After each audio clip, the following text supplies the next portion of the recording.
2026 წლის 17 იანვარს ქართული ნაციონალური ბალეტის სუხიშვილი ნიუ-იორკის ცნობილ დარბაზში კარნეგი ჰოლში წარსდგა აუდიტორიის წინაშე.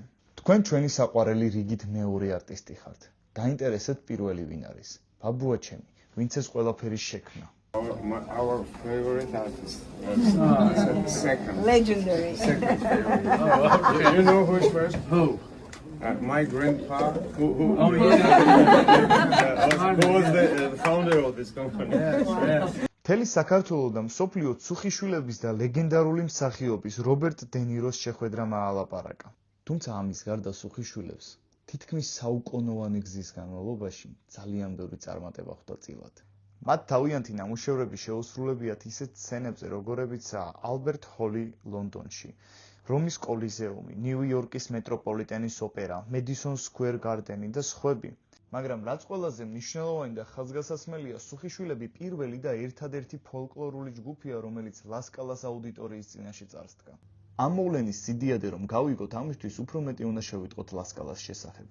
1778 წლის 3 აგვისტოს ანტონიო სალიერის ოპერით იხსნება ხანძრის შედეგად განადგურებული ძველი საჰერცოგო თეატრის ადგილას განახლებული თეატრი ლასკალა. ჯუზეპე ვერდი, არტურო ტოსკანინი, მარია კალასი, ლუჩიანო პავაროტი. ეს იმ დიადი არტისტების მცირე ჩამონათვალია, რომლებიც მილანის ამ მისტიურ სცენაზე ისტორიას წერდნენ.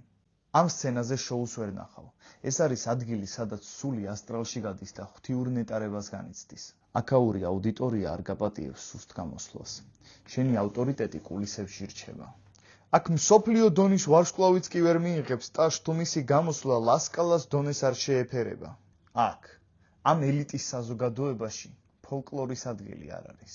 მიუხედავად ამისა, 1967 წელს სუხიშვილები ახერხებენ ლასკალას სცენაზე შეასრულონ ფოლკლორული ნომრები. პროგრამის დასრულების შემდგომ მილანის მერი და ლასკალას გენერალური დირექტორი აღნიშნავენ, რომ ასეთი რამ არასოდეს მომხდარა. წარმოიდგინეთ, ღონისძიება დასრულდა, მაყურებელს თუ მოსწონს უნდა ადგეს ტაში დაუკრას და დატოვოს დარბაზი.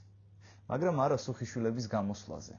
მაყურებელი ოვაციებს არ წყვეტდა, ფარდა დაიხურებოდა, თუმცა მაყურებლის დაჟინებით ისევ იხსნებოდა.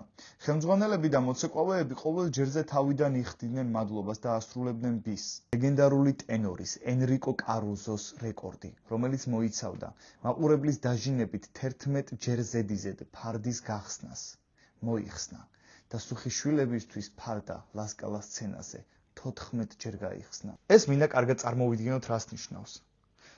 კონცერტი დასრულდა, აუდიტორია ტაშს უკრავს, მადლობა გადაიხადეს მოცეკვავეებმაც, ხელმძღვანელებიც გამოვიდნენ, ყვავილებიც მიართვეს, თავიც დაუკრეს, ფარდა დაიხურა, დროა ყველა დავიშალოთ.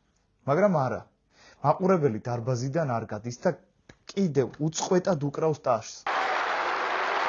სხვა გზა არ რჩება, ფარდა ისევ უნდა გაიღოს და ისევ უნდა გამოვიდნენ მადლობის სათქმელად. მოცეკვავეები, ხელმძღვანელები და ყველაფერი თავიდან მეორდება. ეს შეიძლება მოხდეს ერთხელ. ორჯერ. მაგრამ სუხიშვილებს ლასკალაში ეს მოუწია 14 ჯერ.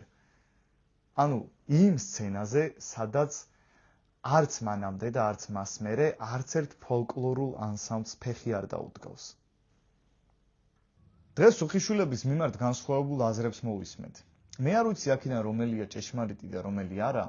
თუმცა რაც ფაქტია და უტყუარია, სუხიშვილების ღვაწლი ქართულ ქორეოგრაფიაში უაღრესად დიდი და დასაფასებელია.